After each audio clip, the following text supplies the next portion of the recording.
यार बीना मैं बहुत ज़्यादा परेशान हूँ। वो ये कि पाकिस्तान में जो पीटीआई के सपोर्टर्स हैं वो बिल्कुल ही हैं और बेग़ैरत हैं।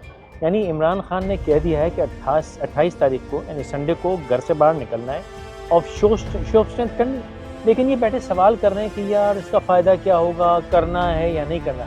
I am very disturb. सब नहीं निकलेंगे तो क्या हुआ, कुछ लोग तो निकलेंगे ना। नहीं बीना, एवरी पर्सन काउंट्स। ये नहीं कि हर कोई ये कहे ना बददुश्मन निकलने मेहनत करना, नहीं, हर किसी ने निकलना है।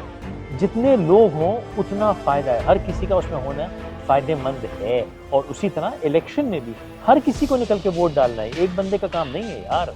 तो फैसल, अगर आप कह रहे हैं कि एवरी पर्सन काउंट, हर किसी को वहाँ होना चाहिए, तो हमें भी जाना चाहिए ना पाकिस्तान। भाई दिमाग ख़राब है, हम क्यों जाएंगे भाई? हमारे यहाँ काम धंधा है, मैं वैसे ही मसरूफ़ हूँ, इतना वेला नहीं मुड़ के वहाँ पे चले जाऊँ। मैंने कहा मैं कारोबार है, I can't go. What stupidity is that यार? Be sensible, I can't go there. तो फिर अपने बच्चों को भेज दे वहाँ पर। Are you crazy? अपने बच्चों को भेज के पुलिस रिकॉर्ड बनवाना है? वहाँ पे मारकुट हो गई, टांग टूट टूट गई, को पुलिस पकड़ के ले गई, अपने बच्चों की जिंदगियां बर्बाद करनी तुमने क्या? फैसल, आप बाहर बैठ के अपने बच्चे बचा रहे हैं, तो जो पाकिस्तान के अंदर है वो जब अपने बच्चे भेजेंगे उनके बच्चों का क्या होगा? अबे गंदी नाली के कीड़े हैं ये, वही लोग हैं जो पहले नवाज शरीफ ज़रदारी को वोट देते रहे। ये वो लोग हैं जो इमरान खान के कहने पे बाहर नहीं निकल रहे। हमें इनसे क्या?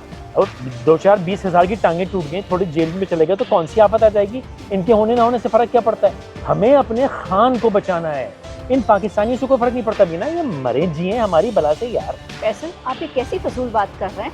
अगर वहाँ पे लड़ाई झगड़ा हो गया और आपस में लोग जो है वो पुलिस से लड़ गए तो सिविल वॉर हो जाएगी। तो हो, हमें क्या फ़र्क पड़ता है भाई? पाकिस्तान हो ना हो हमें नहीं फ़र्क पड़ता।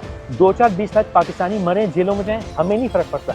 हमें सिर्फ और सिर्फ खान को बचाना है। That is our only agenda. Pakistani से हमें क्या फ़र्क पड़ता है यार? हमें खान को बचाना है, बस दैट इज़ इट। इस बात को समझो भी ना तुम। खान का अचार डालोगे अगर पाकिस्तान नहीं बचेगा तो? खान जाके हुकूमत कहाँ करेगा? लंदन में करेगा या अमेरिका में करेगा? अरे भाई, खान नहीं होगा तो पाकिस्तान का अचार डालोगी तुम क्या? Khan is more important then Pakistan. ये बात तुम समझ लो, इसको याद रखो। पाकिस्तानियों और पाकिस्तान से कोई फ़र्क नहीं पड़ता, खान होना चाहिए बस। और हमारा, देखिए हमारा भी मानना है ना, हमें यहाँ रहना है, हम पाकिस्तान से बाहर रहते हैं। हमारी इज्जत इसी में है कि अगर हम खान को निकालें और पाकिस्तानी फ़ौज के ख़िलाफ़ बोलें। अगर हम ये नहीं करेंगे तो हमें यहाँ कौड़ी की इज्जत नहीं मिलेगी। भाई हमें जो पैसा मिलता है, काम कारोबार करते हैं, हमें कौन ये साला पूछेगा? हमें अपने आप को देखना है यार, हमें अपने लीडर को देखना है, बाकी जहाँ भाड़ में हमारी बला से। आप जैसों का हो गया दिमाग खराब, आप गए हैं बिक। याद रखें, आप रहें या ना रहें, खान रहे ना रहे, लेकिन पाकिस्तान और पाकिस्तानी इंशाअल्लाह ताला ज़रूर रहेंगे इस दुनिया में। बिना बकवास बंद करो। मैं आप सबसे दरख्वास्त कर रहा हूँ, आप निकलें संडे को, भिड़ जाएं, लड़ जाएं, मर जाएं, कोई फ़र्क नहीं पड़ता। 2-4 लाख बच्चा मर जाएगा तो क्या हो जाएगा?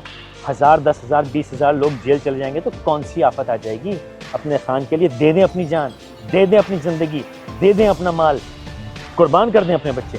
तो आप ये चाह रहे हैं कि 9 मई दोबारा रिपीट हो? अगर पाकिस्तान की हकीकी आज़ादी के लिए ऐसे ही है तो ऐसे ही है, फिर इसमें शर्माने घबराने की क्या बात है भाई?